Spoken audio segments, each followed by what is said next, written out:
the Andhra Pradesh state. We're the fourth largest party in parliament. We have more than 50% vote share in the assembly. We have 86% of the seats in the assembly. So this speaks about a lot of political stability, but it's also very important when one is doing business. And the other aspect, Robert himself was speaking of some time back.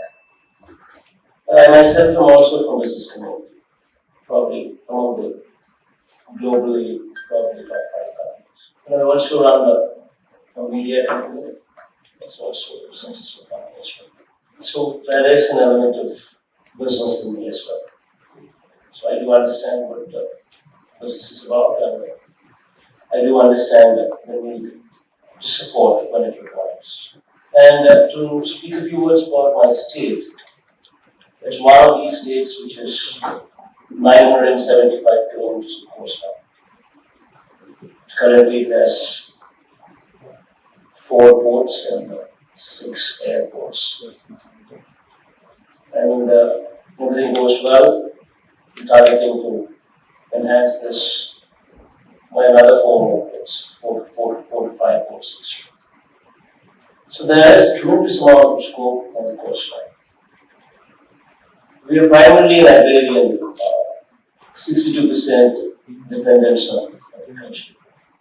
We've recently had a state divided, Tier 1 cities, Hyderabad, given away to Telangana state. So that's one of the reality that we need to face. Our other important city would be Visakhapatnam, right? If everything goes well, we can develop that as a Tier 1 city as well. So these are the few weaknesses, few strengths that we have. What I like to speak about is the importance of any business community is, if somebody were to come all the way to AP, come and set up a factory or set up something, it's very important that they trust the government. Just to recap, the way we're looking at Andhra Pradesh, all of you know we're particularly a long state. We have the second longest coastline. We have 4 operational ports, 4 more are going to come on stream in the next 24 months. Saying that, again, just to recap, the Anantapur region, which is the southern tip, which borders by Karnataka, is the automotive valley. I think Kia is a great example of speed of doing business. We've done it, we've proven it. I think India can move. So again, Kia is doing exceptionally well based out of Andhra Pradesh. Then that brings us to Kurnool, which is our entire renewable energy hub. The solar, wind, pump storage, hydro projects are coming out of there. And post the drone summit, the Honorable CM has announced that Kurnool will be our drone valley. So we're going to create a sandbox from a regulatory framework perspective and so on and so forth to get Kurnool started in that ecosystem. Chittoor and Kadapa is now the electronics hub. We were manufacturing close to 25% of the cell phones in India. Last 5 years it was a bit of a pause in that sense, so we have actually degrown back to 5%. We now need to sort of reinvigorate that entire ecosystem, but we already have amazing players. Andhra manufactures almost 50% of India's air conditioning, and there's going to be a few announcements in the white goods space coming out soon. So it's not just about the high tech, we also care about the low tech. Jobs get created across the spectrum. Prakasam district is where your entire biofuels ecosystem is coming out as part of our ICE policy, integrated clean energy policy. We have the entire biofuel ecosystem coming out of Prakasam district. Of course, Krishna Guntur is all about the capital region. And Amravati, which was on a pause, will now be accelerated. Government of India has been very kind, and we're going to see close to about $5-6 billion worth of investment coming in to a greenfield city that India has not really built for the last few decades. So this will be in a true spirit of greenfield city, where it's not just about capital alone, it's about social infrastructure, creating economic activity of the So Amravati will be on hyperdrive. Works are expected to start by December. So you have to understand the situation. The reason is, I started my education at street school. It's quite difficult for me to address a speech in Harvard. You have to understand the situation.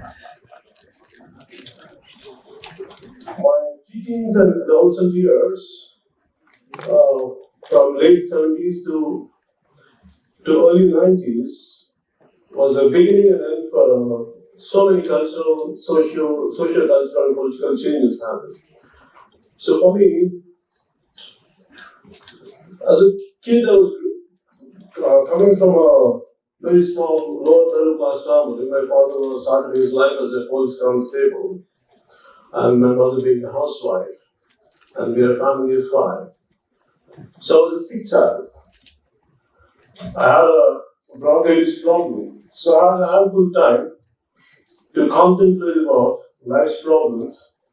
Whenever I used to fall sick, not going to school, I used to be at home. I have all the time to think about what's happening around. So one day, maybe you'll just finish my street school, which means it's literally on the street. In a small town called Ongul, my father transferred to the small town.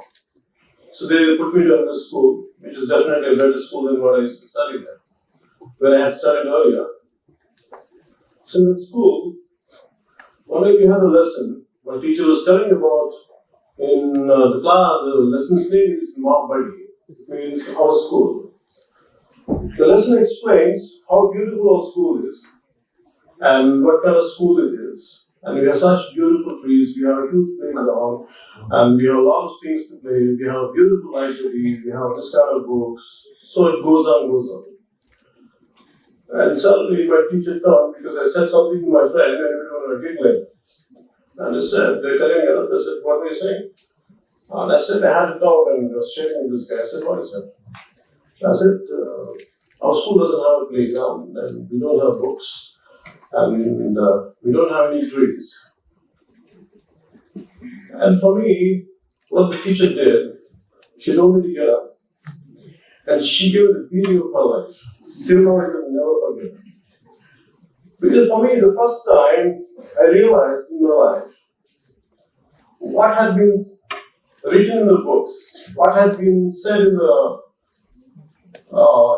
spoken word, and the reality are 2 different things. So for me, that has become a lifetime obsession to see the gap between what has been said and what has been done. That has become a lifetime obsession. So till now, my obsession is even in the political manifesto, it still manifests. What they promise and what they deliver are 2 different things. So for that reason, it has become such an obsession to me. I lost my focus in my education. Constantly I used to see issues everywhere, problems everywhere. So successfully, I failed in my exams. I successfully failed in my exams, so I could not continue my education. So I had to stop. So the reason was, I was so stressed out, and all my friends were going to for universities in America, and they were doing good things. And here I've been failing. I failed in 10th grade, I failed in 11th grade, I failed in 12th grade. I was consistently failing. I went into some kind of depression.